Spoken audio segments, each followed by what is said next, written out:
Hey, there are a lot more video meetings going on these days, and that's great. You might have a completely virtual interview. You might have a presentation to an important audience. You might have your first meeting with your boss's boss, and who knows, maybe you're even lucky enough to have a first date. Well, that's great. If you've got one of these things lined up, you're gonna wanna put your best foot forward. Now, we all have experience on how to present ourselves well in person. Maybe wear nice clothes, a suit, something like that, a collared shirt, comb your hair a little bit, a bit of makeup, put on some jewelry. But then you sit down in front of your web camera, fire up the video preview, and bam! It's not what you're hoping to see. But don't worry, I'm gonna give you 7 simple tips that you can probably implement with things you have around the house and will help you go from this to more like this. Tip number 1, use lots of light. Modern web and phone cameras are pretty awesome. They can take pictures in terrible low light situations, but just because a camera can take a picture doesn't mean that that's the picture you're going to want to use to represent yourself in an important meeting. If your light is poor, your video will look grainy and dingy. That might be okay for a regular team meeting or a chat with a friend, but it's not the best way to make a first impression. You know those news studios where they have giant banks of light shining on the face? Well, all that light helps increase the quality of the image your camera can capture. So bring in a few lamps or flashlights, whatever you can find. Every little bit you can get within reason will let your camera take higher quality images. But you do have to be a little bit careful. You have to use the light correctly. In fact, adding light the wrong way will make your face look darker or cast harsh shadows that make you look like some kind of a supervillain wannabe. Tip number 2, avoid backlight. Your face should be the brightest thing your camera sees. Bright lights behind you can cause your camera to compensate and can make your face actually darker instead of brighter. And it's easy to make a mistake with backlight. One common fail job is to set up in front of a window. No! Remember, the sun is a gigantic nuclear explosion in outer space. The sun makes a lot of light, can create a huge backlight, even on a cloudy day, even with some thin sheer curtains drawn. If your camera can see a window behind you, you're gonna have a hard time making your face look the best it could look. Even dim lights behind you can create problems. Sure, they can create a neat effect, especially when they have colored lights.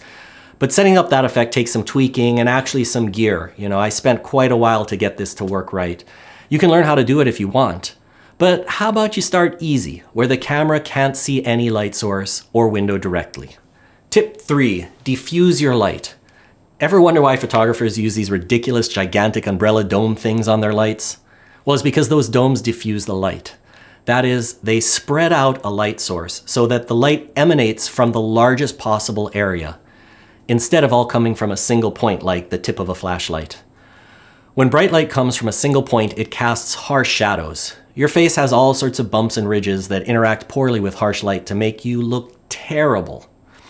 It's kind of like the difference between the shadows the sun makes on a sunny day, which are quite crisp and harsh, and the shadows the sun makes on a cloudy day, which are nice and soft and beautiful. Soft shadows look much, much better on your face than harsh shadows do. So you gotta be really careful not to shine a harsh light at your face. Diffuse it first. So how do you do this? A window can be a great diffuse light source. As long as it's not behind you, as long as the sun isn't shining directly through the window onto your face or onto the wall behind you and creating some kind of backlight.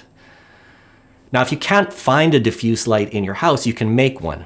You can take a harsh light or a window and hang a sheet in front of it. So the light passes through the sheet, diffuses across the surface of the sheet, and then reaches your face afterward. Remember, you want to make the light source as big as possible. So if you have a harsh light, put it several feet behind the sheet, so it casts a big spot on the sheet and creates the largest light source you can get. If you don't have any appropriate sheets, you can try another trick. That is to take your harsh light and reflect it off of a wall so it bounces off the wall with the biggest spot possible and then hits your face. One thing to look out for is you want to pick a natural colored wall. You don't want something that will cast some weird color into your face. Tip number 4, 3-point lighting. Tip number 4, 3-point light, 4-3. Tip number 4, 3-point lighting. This one's a bit more advanced, but if you do have multiple lights, you might want to set them up for best effect. The way you start is to take the brightest one and put it in front of you, but a little bit to the side of the camera, maybe up above eye level. This is called the key light. It should be a very diffuse light, but even a diffuse light will cast some shadows on your face. So you might want to use a second less bright light in front of you or on the side, on the other side of the camera from where the key light is, to fill in those shadows. And this is called a fill light. Finally, if you want to get even more fancy, you could put a light above you shining down on the back of your head. Put it somewhere the camera won't see.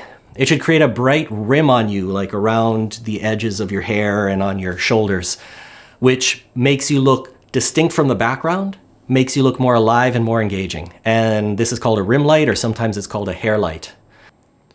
So there I am with just the key light, and you can see it illuminates me pretty well, but it's just mostly on this side of my face, and it maybe leaves some shadows there. Particularly on my face, I have this thing under my eye, and the glasses can cast some weird shadows. So there's my fill light. See, it's much dimmer than the key light is, and it just gives you a little bit of a fill-in. In fact, there's my face with just the fill light on, without the key light at all. So there I am with just the fill light and the hair light or the rim light. You can see these two lights are quite subtle compared to the power that the key light is supposed to put out, but they do just make me look better overall. And here I am with all the lights together. Tip number 5, give your audience a natural perspective. Doing a video conference with your laptop in your lap, well, your audience perceives themselves as below you staring up your nose. That's not a very natural thing for someone to do. So instead, imagine that you're in a room with someone sitting across the table from them. Their eyes would be generally the same level as your eyes. You'll make your audience most comfortable by giving them a similar perspective in the video chat. So try to position your camera at eye height. You might want to pull over a table, stack some books, and make a stand, and put your phone or your laptop up on there so that the person you're talking to gets the most comfortable perspective. Number 6, make eye contact. Making eye contact is a great way to build a connection. It lets you communicate with micro expressions, and it's a big part of natural engagement between people. Unfortunately, when communicating via video chat, it's hard to make eye contact. You're doing what your brain is programmed to do, looking at the other person's eyes on the video feed, but they aren't looking back at you from that spot. They're looking at you through your camera. So to them, it seems like you're looking down. The further apart your camera and the video on your screen, the worse the effect. So if you have multiple monitors to start with, make sure your video chat app and your camera are on the same monitor so it's not like, looking at the side of your face. And if you do have a big screen, position the chat app window so it's as close as possible to your camera. You can do this by shrinking the window down and pushing it up to the top of the screen. Or you can do it by rigging some sort of a stand with an external web camera. So the web camera is actually right in front of your screen. So when you're looking at the other person's eyes, the camera is right there and you can't help but look right at it. You won't see as much detail in a smaller video window or with a camera blocking part of your view of the screen, but your audience will have a much stronger illusion that you're meeting their eyes, which will make them feel more connected, more like you're interested in what they have to say, and put you in a better spot for an engaging conversation. If these tricks won't work for you, for example, you might be using a phone and you can't move the camera or the screen on your phone because they're kind of like stuck there. Try propping the phone up on a stand and setting it back a few feet. The further away you are from the camera and the video display, the less it will seem you are looking away from making eye contact. It's simple geometry, the angle, you move something further away. Tip number 7, the final tip, get natural sound. Your computer probably has a microphone in it. Your phone and your laptop, well, they certainly do. You can use those for your video meeting, but they might not sound the best. In fact, they can sound quite echoey and thin, particularly if your room has bad acoustics, like a wooden floor, or if the microphone is more than a few feet away from your mouth. And it probably will be if you're trying to set up perspective and meet the other person's eyes. All right, now I'm going to demonstrate sound through 3 different sources. The first is the laptop microphone. The laptop's about arm's length away, picking up the sound directly through the microphone that's built into it. The second is this lapel mic. The lapel mic's clipped here right to my shirt, and so it's picking up the sound pretty directly from my voice. It's good that it's a fair bit closer to my mouth than my laptop is, so the sound will probably be fuller and richer, and it'll certainly have less echo to it. The third thing I'm going to demonstrate is these earbuds, the AirPods that I'm using. It looks like they're kind of far away from my mouth and they're not even pointing towards the sound, but they pick up the sound pretty well and they have nice properties, nice noise canceling and stuff. So would you prefer to talk to somebody with the laptop sound? Is this the best way to make an impression? Or would you prefer the lapel mic sound? Maybe this is a better way to make a first impression? Or the earpod sounds? Maybe this is the better way to make a first impression. Okay, well, That's 7 tips.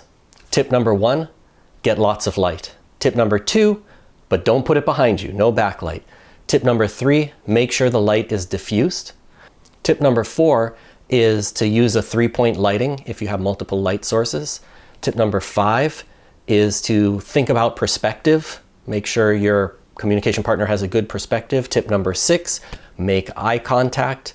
And tip number 7, get good audio. Now these 7 tips will get you started, and you can see that the setting I'm in here isn't as beautiful as the studio that I have set up upstairs, but it's a lot better than where we began this journey. You can make your video meetings much more effective and engaging. Hey, good luck. Stay safe.